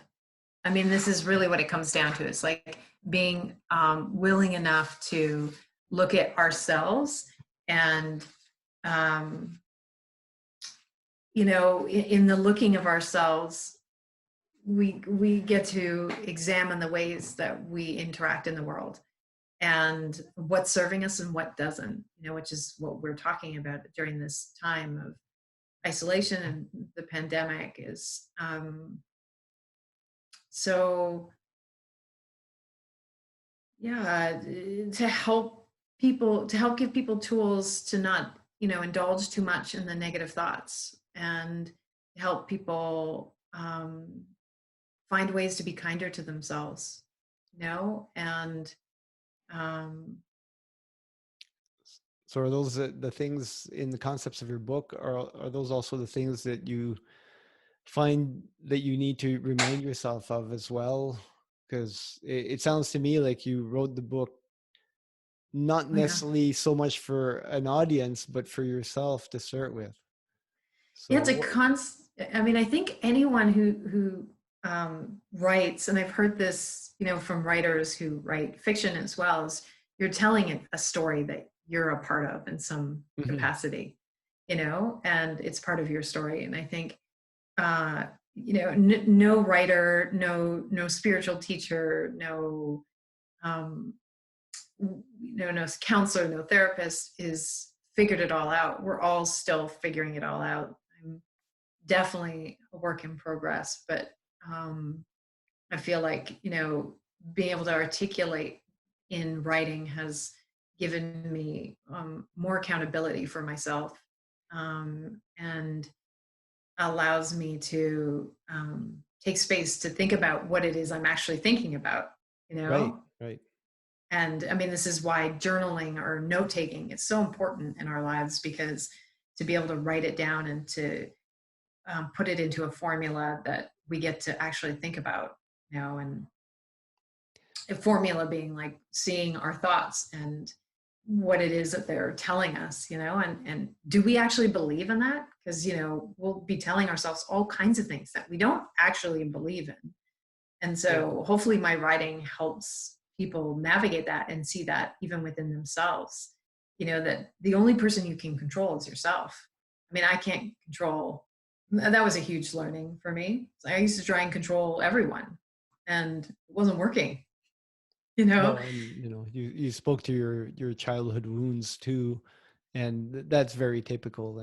Like until you look at those wounds and you deal with them, you have the uncontrollable urge to control what goes on the outside. If you're not going to heal your wounds, then you need to move people around so that they don't injure you. And Yeah. it's we can talk about that in terms of physical wounds, but the mental wounds and the spiritual wounds are just the same way. Hmm. um so I got the I finally did the step to invite you to the show after seeing that you were actually posting some videos of yourself speaking to the community on social media, and I felt that you had this urge or this inspiration to address what was going on, and help felt that you could help people by what you were saying. What past experiences do you draw on to know what to say or to convey uh, how to help people that are coping with the reality of fear, isolation right now, uncertainty?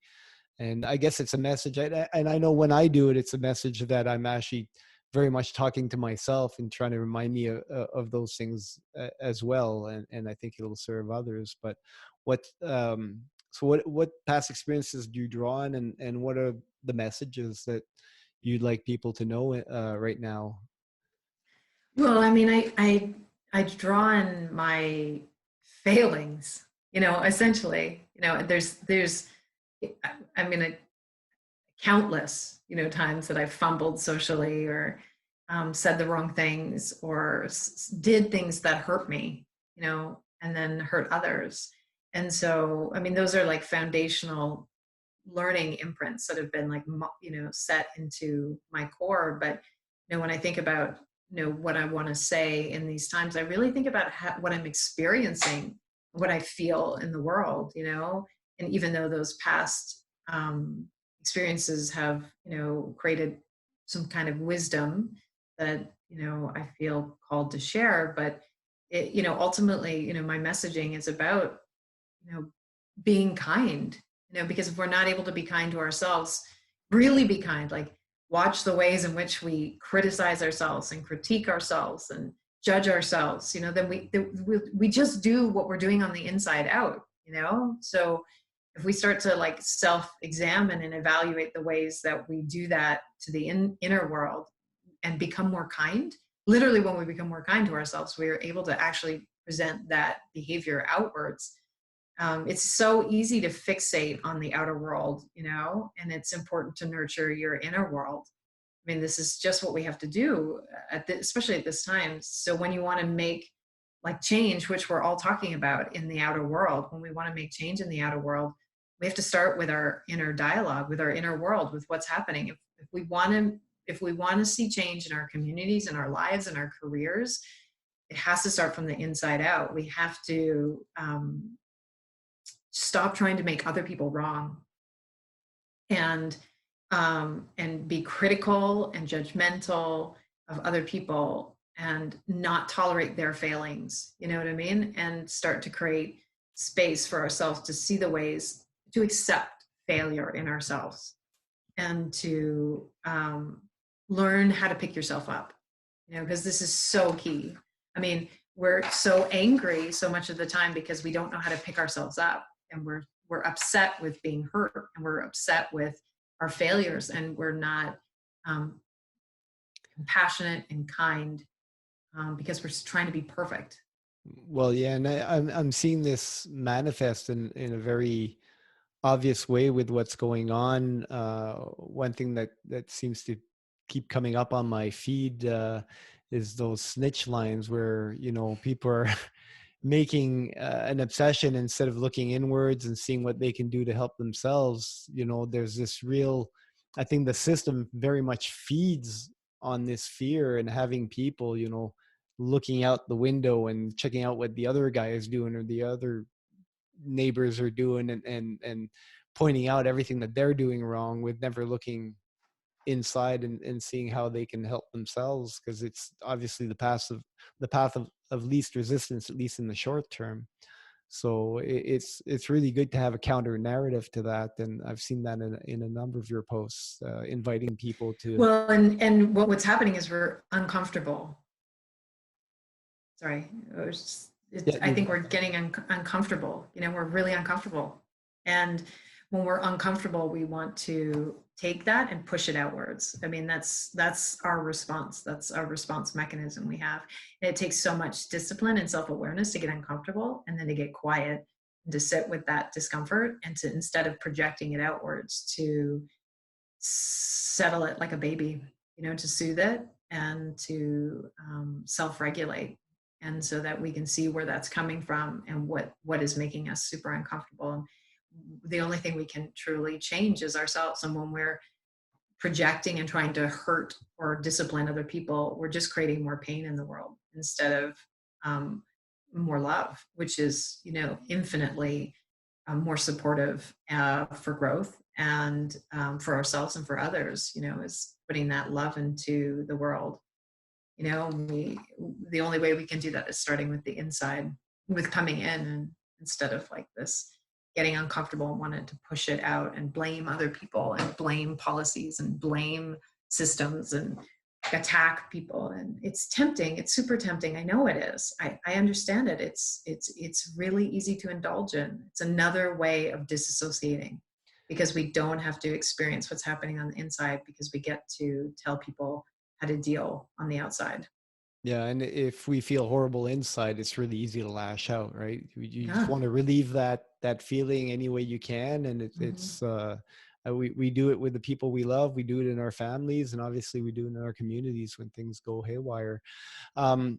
There's a question that I have now that I didn't put on the list. I kind of regret it now, but it'd be easy to imagine how bad things can get, maybe, and I want to leave on a good note. So I'm going to ask you to kind of take a moment, and with everything that's going on now, I think it has a real possibility to lead people through maybe this exposure to difficulty and time to reflect, to transform themselves. And you wrote a whole book about the art of transformation. So tell us what you can imagine the best case scenario for a positive transformation leading out of this could be. What would the community or the world would look like to you in a best case scenario, and what's the utmost that we could aspire to, that you can imagine, or that you want to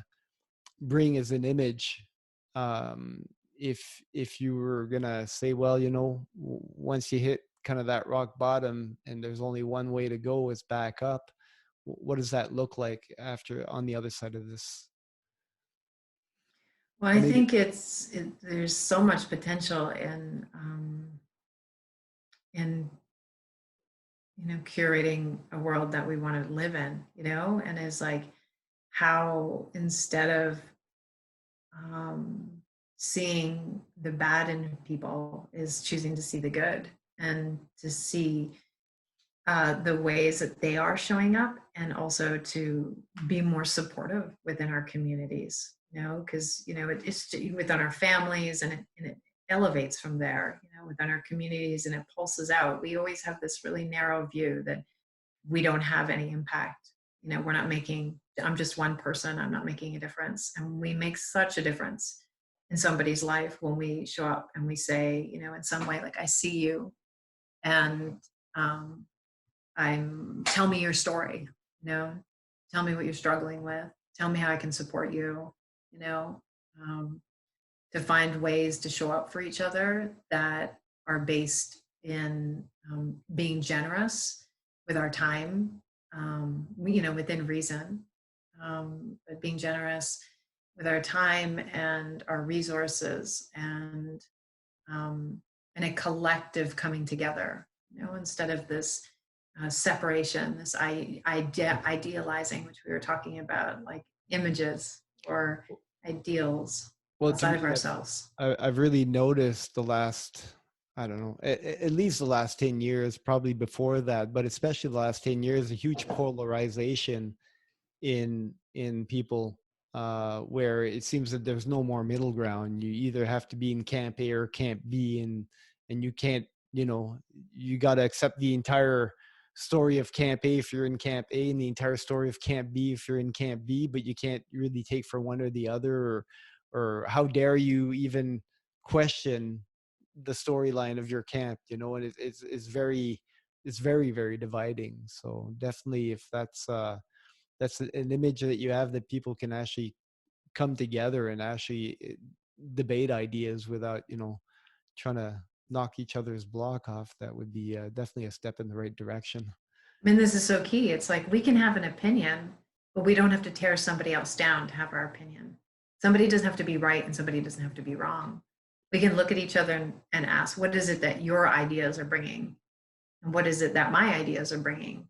And what perspectives can we bring together and marry them instead of, divorce them, and create these islands of separation, So if we can look at ways to do that, I think we could unite in this really beautiful way, which is key. All right. And yeah, one last question. Where can we follow your work? And I'll put that in the show notes as well for people who wanted to join up and hear more about what you have to say. Yeah. My website, you can find out about things that I'm doing there at noellebovon.com. On Instagram, I try and post, videos or my work on there, and on my Facebook page. And I think those are the simplest ways to follow me these days. All right. Thank you very much. Hopefully we get another chance to chat as things evolve. And I really hope that the positive images that you set forth in your intention transformation will come in, and with a dog bark, we'll call it an end. Thank you very much.